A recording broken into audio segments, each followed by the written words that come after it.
Hello guys, আবারও হাজির হলাম ভারতের দ্বিতীয় টি-20 ম্যাচের আগে। আজ 11ই ডিসেম্বর ভারত মুখোমুখি হবে দক্ষিণ আফ্রিকার। আজ আপনাদের বলবো ভারতের সম্ভাব্য প্লেইং 11 এবং ম্যাচে কারা হতে পারে গেম চেঞ্জার। তো চলুন প্রথমে ওপেনারদের নিয়ে শুরু করি।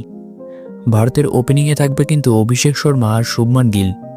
অভিষেক দেখাচ্ছে একটা দারুণ ফর্মে, আক্রমণাত্মক ব্যাটিং, আর শুভমান গিল দলকে শক্ত করে শুরু দিতে পারে, মানে একটা স্ট্রং ওপেনিং। এরপরেই থাকবে ভারতীয় ক্যাপ্টেন সূর্যকুমার যাদব। প্রথমে ম্যাচে ব্যাট হাতে বড় কিছু করতে না পারলেও সবাই কিন্তু আমরা জানি যে ও যখন ছন্দে আসে তখন বল কিন্তু মাঠের বাইরে উড়ে যায়। তার সাথে মিডিল অর্ডারে থাকবেন তিলক বর্মা, হার্দিক পান্ডিয়া এবং শিবম দুবে। হার্দিক তো গত ম্যাচে 28 বলে 59 করে পুরো ম্যাচটাই কিন্তু ঘুরিয়ে দিয়েছিল। আজও সবার নজর থাকবে তার দিকেই। উইকেট কিপার হিসেবে থাকছেন জিতেশ শর্মা।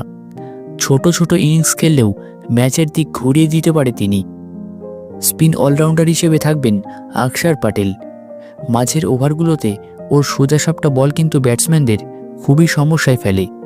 আর ভারতের বোলিং, সেখানেই আসছে সবথেকে বড় নাম জাসপ্রীত বুমরা। তার ইয়র্কার, তার গতি ব্যাটসম্যানরা একেবারে বুঝে উঠতে পারে না। তার সাথে থাকবেন আর্শদীপ সিং, নতুন বলে সুইং করাতে যিনি দারুণ পারদর্শী। আর স্পিন ডিপার্টমেন্টে থাকবেন বরুণ চক্রবর্তী। তার রহস্যময় বল ব্যাটসম্যানদের কিন্তু ঘুম কাটতে পারে।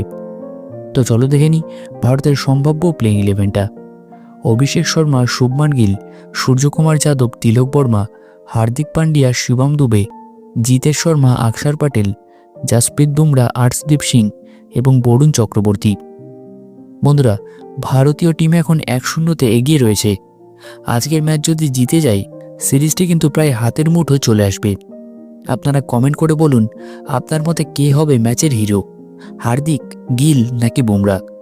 ভিডিওটি ভালো লাগে লাইক কিন্তু করে দিন, সাবস্ক্রাইব করুন।